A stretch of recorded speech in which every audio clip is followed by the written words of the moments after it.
Bom dia a todos. Começo agradecendo o Marcelo e o Cominato pelo convite para estar aqui. Bom, eu sou um dos pesquisadores principais do Centro de Ciências Matemáticas Aplicadas à Indústria e acho que o Cominato falou um pouco para vocês sobre o que é o centro e dentro do centro uma das trilhas de pesquisa que a gente tem é ciência de dados aplicada a problemas urbanos, né? E quando eu digo problemas urbanos, vai desde mobilidade, crime até bacias hidrográficas que cruzam as cidades e tudo mais, né? Então, o foco da minha apresentação aqui hoje vai ser mais voltado para a segurança, que tem sido um problema muito grande, como todo mundo sabe, e tem despertado bastante atenção e curiosidade, inclusive, dos alunos, então tem sido bem fácil arrumar pessoas qualificadas para trabalhar nisso. Esse trabalho que eu vou mencionar é um trabalho conjunto com um grupo de universidades, também do governo, né, e da Prefeitura de São Carlos, né? Eu tenho que dizer aqui que a Prefeitura de São Carlos tem nos ajudado muito no sentido de abrir todos os dados para a gente, né? Então, isso tem feito uma grande diferença no avanço desse projeto.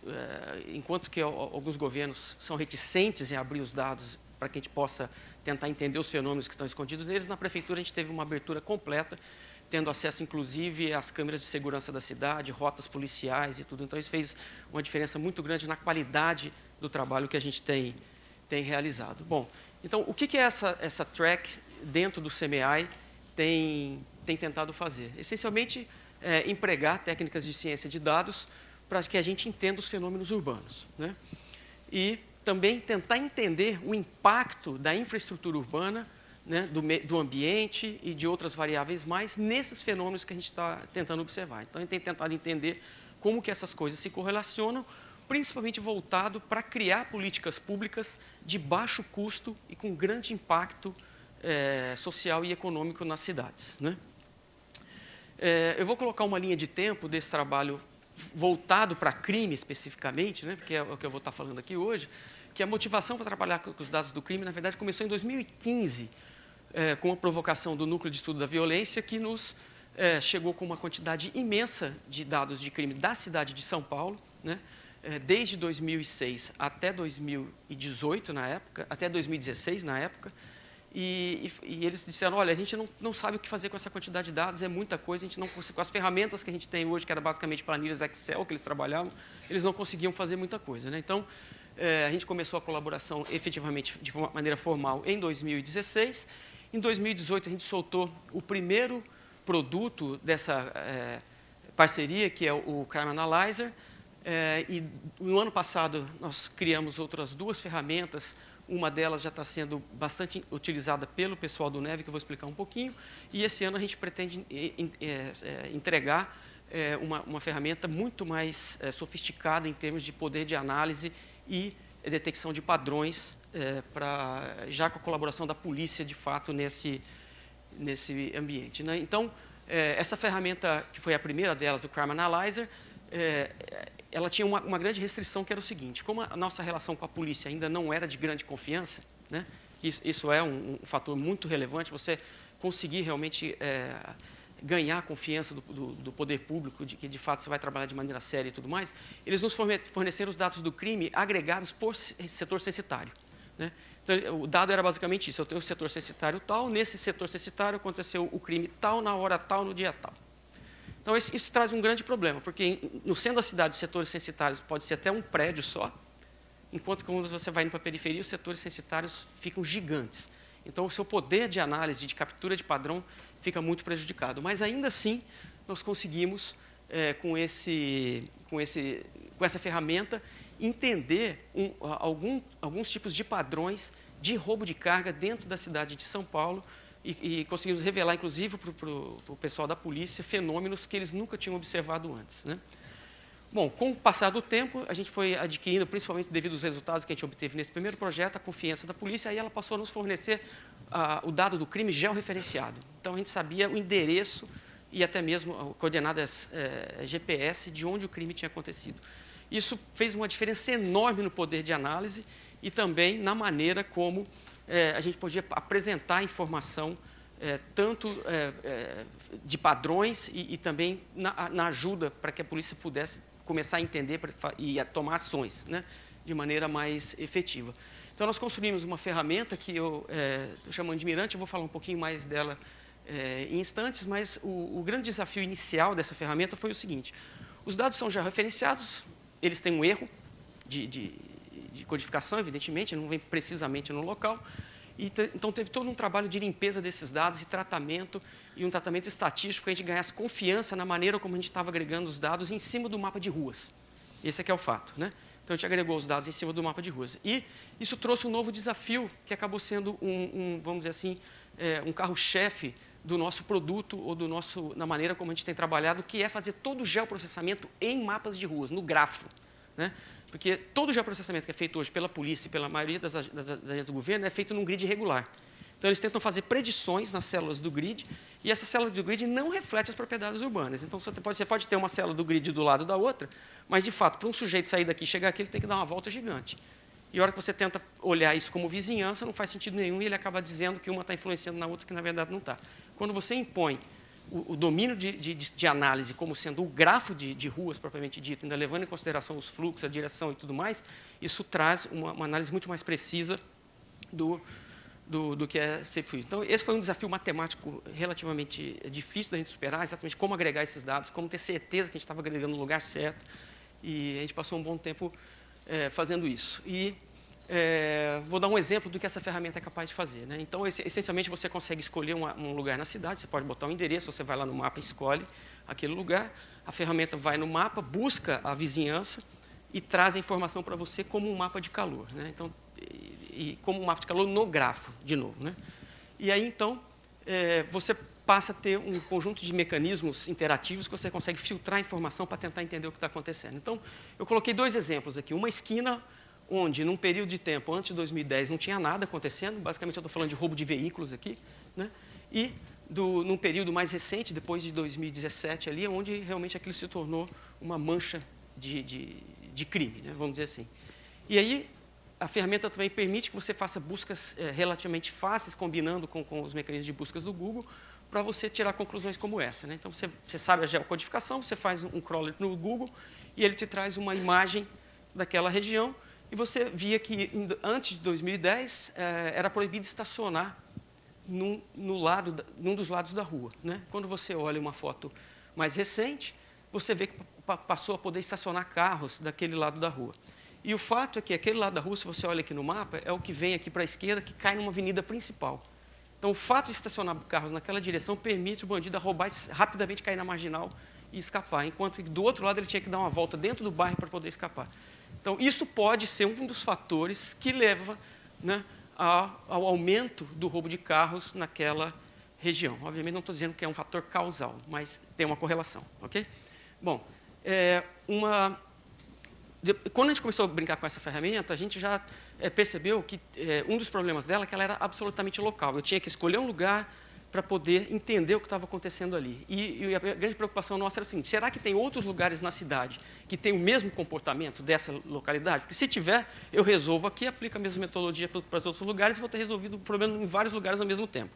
Então, com isso, nós desenvolvemos uma nova metodologia para tentar comparar regiões da cidade, né? Então, qual é a dificuldade dessa metodologia? Essencialmente, para cada esquina da cidade, a gente tem uma série temporal do crime que acontece naquela esquina, por tipo de crime, né? Ou roubo de carro, ou assalto, roubo de rua e tudo mais, né? Então, cada esquina tem uma série temporal, como aquela que vocês estão vendo lá. E para identificar regiões parecidas da cidade, eu teria que comparar séries temporais. Para quem já tentou comparar séries temporais, sabe o quão é chato fazer isso, né? Então, esse é um problema, de fato, chato de resolver. As técnicas que existiam até então não davam os resultados que a gente acreditava que eram os resultados verdadeiros, né?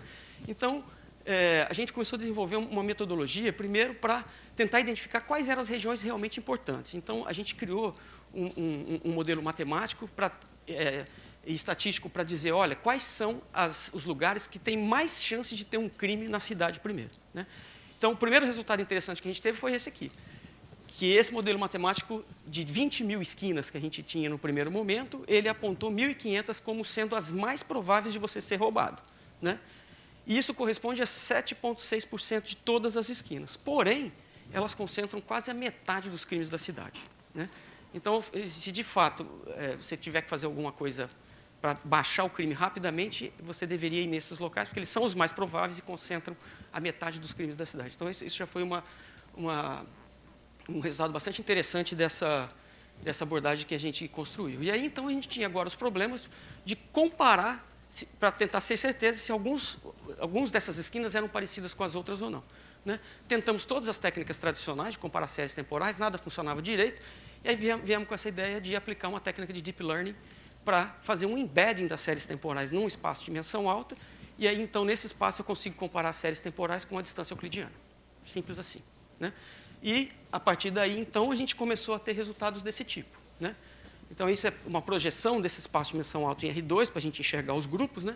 Então, se você começa a pegar os grupos de séries temporais, você vê que, de fato, o embedding feito por esse mecanismo de Deep Learning é muito eficiente, né? Foi uma surpresa para a gente ver quão eficiente foi esse método comparado com tudo que existia até então, né? Bom, e com isso, então, a gente montou essa nova ferramenta, que ela ainda não tem um nome, e o que ela faz, basicamente, é o seguinte: ela tem um módulo onde eu faço esses clusters, eu clusterizo as séries temporais que são parecidas umas com as outras, e aí, então, uma vez que eu tenho esses clusters, eu clico num cluster desse, vejo as regiões da cidade que têm exatamente o mesmo comportamento, e com isso, então, eu tento agora fazer extrair os padrões das variáveis externas para ver se eles conseguem explicar ou não esses padrões que eu estou observando, né? Então, eu vou colocar um exemplo aqui para vocês. Então, aquele cluster verde lá, ele corresponde a regiões da cidade onde não existia crime e, a partir de um determinado momento, começou a ter muito crime, certo? Então, você vê que a série temporal não tinha nada do lado esquerdo e, de repente, começou a ter muito crime. E se você faz uma busca, então, para tentar olhar algumas daquelas esquinas, né? Eu selecionei uma para a gente enxergar, você via que em 2012, né, que é naquela parte quando não tinha crime nenhum, aquela região era super...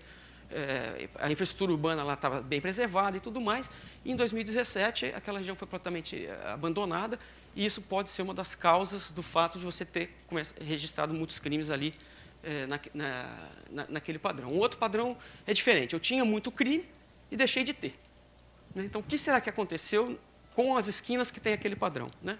Então, você vê aqui, esqueci de pôr a data, me desculpem, mas aqui era 2010, né, do lado esquerdo, e você observa que era uma esquina abandonada, tinha grafite ali, né, um terreno meio abandonado, e em 2017, que é a imagem do lado direito, se construiu uma farmácia naquela esquina, né?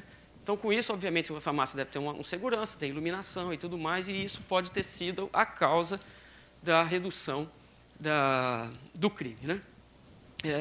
Quanto tempo ainda tenho? 5 minutos, então vai dar tempo. Olha, e aí um outro estudo que a gente fez também na cidade de São Paulo foi tentar entender a relação dessas variáveis externas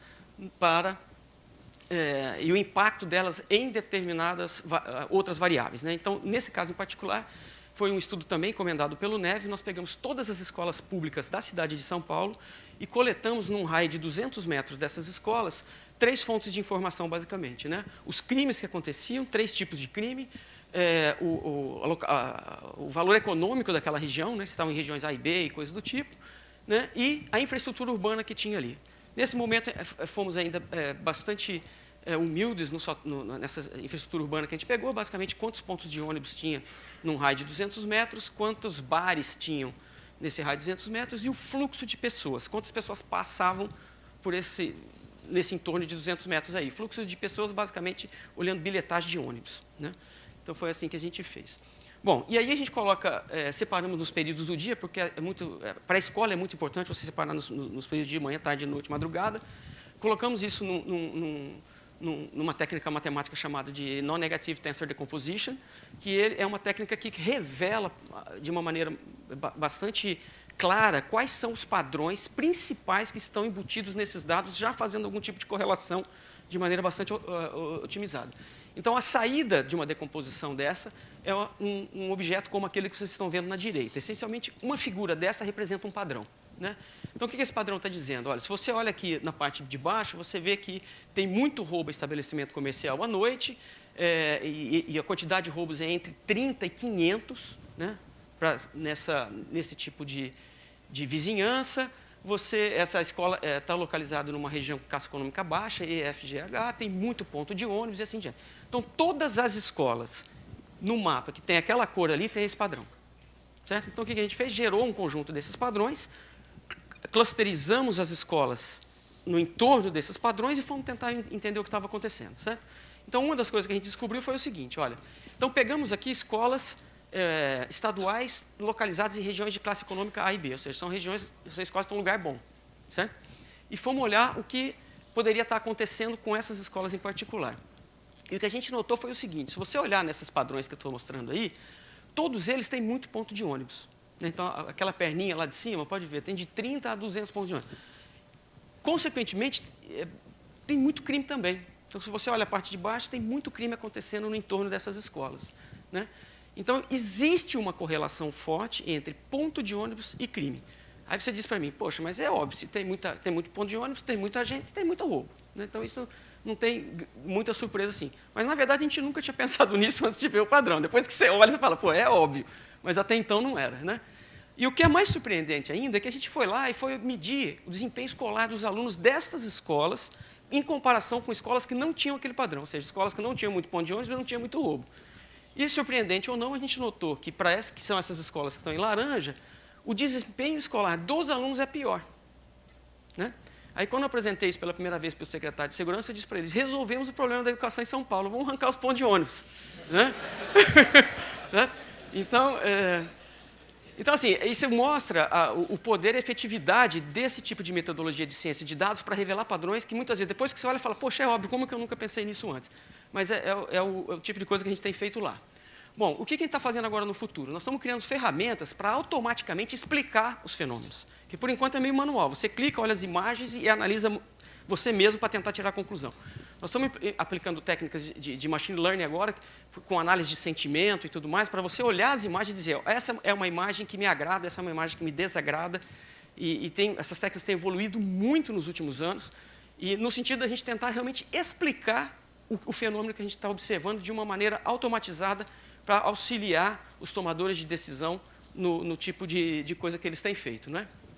E também a gente tem já uma versão dessa ferramenta do Mirante com uma técnica preditiva. O que significa uma técnica preditiva? Suponha que você está aqui no ímpar, você quer ir ali no Baixo Gávea, qual é o caminho mais seguro que você vai fazer? Por dentro do Jardim Botânico? Vai correr? Então, a gente já tem isso feito. Infelizmente, nós não pudemos abrir essa ferramenta para o uso público. Os secretários falaram, não faça isso, que você vai ter um impacto, vai causar um impacto econômico muito grande na vizinhança e tudo mais. Então, não pudemos abrir, mas isso já está funcionando. E a gente tem notado que quanto mais variáveis externas a gente tem colocado, obviamente, filtrando as variáveis importantes e deixando só elas no modelo, a gente começa a aumentar a precisão dessas predições de maneira bastante rápida. Então, eu acredito que a gente vai ter uma técnica muito precisa de predição de crimes na cidade, e essa é uma das coisas que a gente tem feito. A gente tem já o interesse, né, de 3 secretarias de segurança no uso dessas ferramentas. Novamente, a Secretaria de Segurança da cidade de São Carlos tem sido a nossa grande parceira para fazer com que tudo isso funcione, mas a gente tem um projeto começando junto com o Estado de Alagoas e também com a Secretaria de Segurança de São Paulo. Vou fazer uma propaganda rapidamente aqui. A FAPESP lançou uma chamada recente para projetos na linha de crime, né, que são chamados NPOPs. Caso tenha alguém aqui da indústria que tenha interesse em colaborar conosco nessa chamada, por favor, me mande uma mensagem. Ficarei satisfeito em conversar com vocês. Tá bom? Muito obrigado.